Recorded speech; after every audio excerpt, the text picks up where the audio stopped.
guys, this is the Turk, and today I will be making a video on trading in CSGO. Only reason I'm doing this is because a lot of people ask me how I was able to do the things I can do and how I was able to get very successful trades. Alright, so let's get on it real quick. Okay, so I quickly made a little notepad to give me key reminders and points in this video tutorial. So first of all, I want to talk about how to present yourself. So by that I mean when you start making up a trade in CSGO, okay, or if you start talking to people in Steam and servers, you know, you make friends with people, you make friends, you just say nice things. You don't just straight up be like, hey, you want to trade? You know, that just gives them a key thing that you just want their item and that's it. When people see that, all they're really going to do is try to get the best out of you too. That's how trading always comes to a fail with most people. So if you do want to trade with someone, I'm not saying be fake and try being friends with them. I'm saying be friends with them, get to know them, and you guys will do trading more often. And that's how it is. It's good to keep a good friends list because you'll never know what someone has. That's key. Alright, another thing is trading styles. Now there's many different trading styles. People like to trade for keys, people like to trade for money, which is risky. If you do trade for money, I would do it through eBay, sell it on eBay. Do not just say PayPal because a lot of scams happen like that. People also do trade one for one with knives, depending on the knife. Also people like to be greedy and try to get like a lot more than what their item is worth because what they see right now, and then vice versa, people try to lowball you all the time. So I'm going to talk about what is the best type of trading in my perspective because I've been very successful. So I want to show you something real quick. Again, this is my inventory. I just got a couple boxes that I might open up. You know, you guys already see my inventory, so it's here right now. So that's a quick little thing. I want to talk about a couple things. First of all, actually, let's go to CSGO Lounge. Okay. Alright, so first of all, let's just randomly go somewhere. Here, let me go back here. Alright, let's click a random thing. Alright, this person did not post anything. Let me see if I can find someone that posted something. Alright, right here where your description is, alright? So in CSGO Lounge, you sign in through Steam and then you can do add trade and you can make it. Best thing about CSGO Lounge is you can go for anything you want. Sometimes you get very lucky and people are dumb, or you know, you post something and you get horrible offers like I do. Okay, so the first thing I want to show is this guy is saying real minimal wear look, has 3 little webs on the play side, and he has a screenshot. That's perfect. Now we have proof, we can check it. Another thing you want to do is go in their inventory and inspect it to make sure. Now if it's a backside, or you know, I think when you inspect it in game you see the backside not the play side, so you might want to ask for a new screenshot because sometimes people lie. But like this setup right here is great. You always want something like that in your description. Always a screenshot is better. You might want to put in what you're asking for as well. Like he said, best offers 350 keys. I do not believe that, but whatever floats his boat.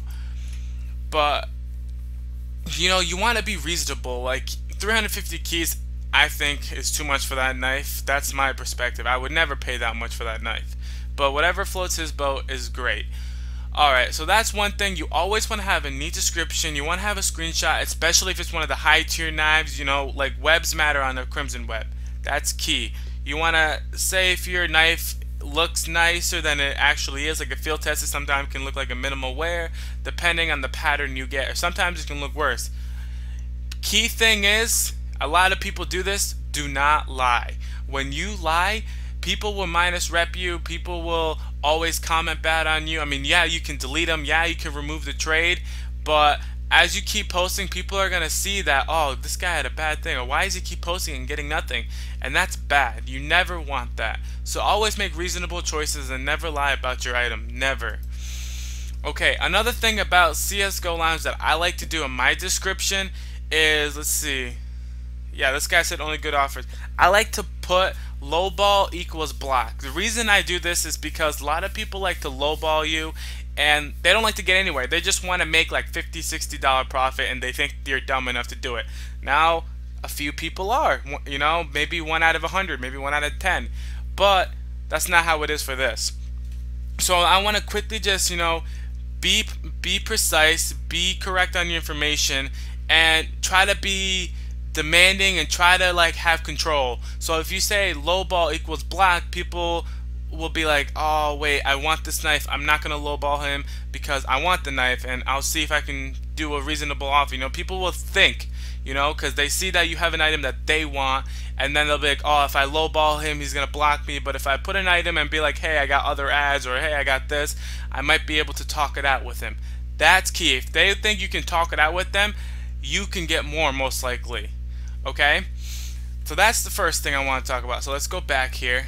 All right, how to stay away from hackers or scammers. Okay, if you post up an ad on CSGO Lounge and you immediately get a friend request, 99% of the time it's a hacked account or it's a hacking account. It has a phishing link. If you ever get a friend request and you add them and you immediately like get a little message that says, hey, my friend wants to trade your knife, or wants to do this, please go to this Steam link, and you go to that Steam link and it says you have to log in, do not do it, because somewhere like they'll do something like this. Here, let me show you real quick.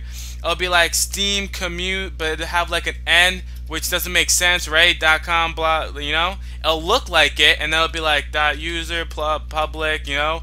But it'll look like it, but you won't understand. Or sometimes it'll be perfect like this, but then it'll be 2 T's, or it'll be an IIT, you know? Your eye won't catch it immediately, you know? A phishing link is the best way for them to take your account and take your stuff. Do not do it. It is bad, so I want to warn you guys. Another way to know this is if people are posting it in the comments. If people are posting stuff like that in the comments, like, hey, my friend wants to invite you, or hey, I want to buy your thing for money through PayPal, add my friend, this and that, it's always bad. Another thing is, watch out for these. Never and never do this. If someone adds you and says, hey, I want to buy your item or I want to do a trade, but I want a middleman, and it says you can use your own friend, okay? But then when you give it to your friend that you do trust, he can have a friend change his name to your name and then trade your friend saying, oh, the trade's off, give me my item back. See, stuff like that gets you scammed. So don't fall for any middleman stuff unless it's an actual Steam rep, and you can do that by going to Steam rep, you know. Unless it's an actual Steam rep, do not do it. Even then, I don't like to risk it. I don't like to risk it at all. Unless I know the person in real life, I really won't do it. So that's a key thing. So stay away from those, definitely. Alright. Making reasonable trades and profits. Reason to do this is the graph, the chart. By chart, I mean, so this in Steam community. So let's pick out a knife. Let's do Huntsman because it's a new knife. A Huntsman Crimson. Let's see if that's any of those are out here. Alright, so let's see. There's 13 of these. It's field tested. Okay, you see, when this first came out, people would look how much it was selling for. Look how much it's selling for now. This is the reason why I waited this long, and I'm still not going to get the Huntsman because I believe it's going to fall down. Okay? You always want to check the last 4 or 5 days, okay? If someone's trying to sell their item for $200 and you check here and it's saying your item's been selling for multiple 140s to 150s. Oh yeah, I see that 203, but it's sold multiple times for 149, 150, you know? You say that they will lower their price because you have graph, you have the proof, alright? And you can tell them to go there and check it out. That's key. Always do that. Always check the graph. Do not listen to the person you're trading. They do tend to lie. Always check the graph. And if the item is not, like a Karambit Fade, is not on the market, go to Steam Companion. I don't use it much, or the Steam Analyst. I don't use it much. I like to ask my friends for what they think a knife's worth. I mean, by now I know everything that's worth on the high end, so now I don't have to. But if you're a beginner, ask a friend or add me and ask me. I will definitely help you guys out. So that's just another way to make more profit. Also, if people really want their knife, they will add. So do your best to get them to add. Be like, well, I'll do it if you give me an ad. a reasonable ad, and they will do it because they want a knife or they want this. You know, if they want your item bad enough, they will do it. Okay, next one. So for people that want to sell fast or trade fast, it's very easy. Whatever the price of your item is, drop it down 10%. That's if you want to make a quick sale. If you're selling for keys, you will only get 75 to 80%. If someone's selling it for 70%, saying I'll give you keys but only pay for 70%, do not do it. You can easily get 75, and I always get like 85%. If it's not 85% in keys, then I don't buy it because of the whole tax thing when you sell an item on the market. I don't do it unless it's 85%. Then I do it for keys. I always make it. Again, the price matching was like the graph. Always use the graph to the last 4 days. See how many times it's sold for the more price. Like if you see it selling for 200 3 times, and then you see it selling for like 140 like 6 times. It's not here. It doesn't show that. But if you see that, then I mean, the 160 gets sold more, so that means it's kind of risky, you know? So always do that. Key thing now, using new items for your benefit. When the Huntsman came out, the people who got a Huntsman knife and sold it right away, the smartest people ever. They sold their Huntsman for $300, $250, $400, so much money. They even traded it for like Karambit Phase and everything, and all those Huntsman knives have dropped drastically down. Now, I bet the people that traded for them are probably upset because someone was trading a Huntsman Fade Factory New, traded for a Karambit Fade Factory New. But the Huntsman Fade Factory New, and I can do it right here to get the most recent price on it. Let's check it right now. It's $294. That is not worth a Karambit Fade. And I know someone that traded their Karambit Fade for this. I bet he's not that happy. Okay? That's key. Always make sure, like with new items, it's not worth it. I mean, like now, the Huntsman prices are probably stable. But in the beginning, when the first thing comes out, it's not always stable. It always depends. So I always wait a week, and that's what you should do. And if you get an item out of a box that's like a lot of money selling for, sell it fast. I don't care if it's on the market. I don't care if you're trading it for the same price. Sell it fast because most likely, with most items, the price will drop so much. Okay? Alright, last one. How to persuade people. Persuasion is just kind of something that's in you.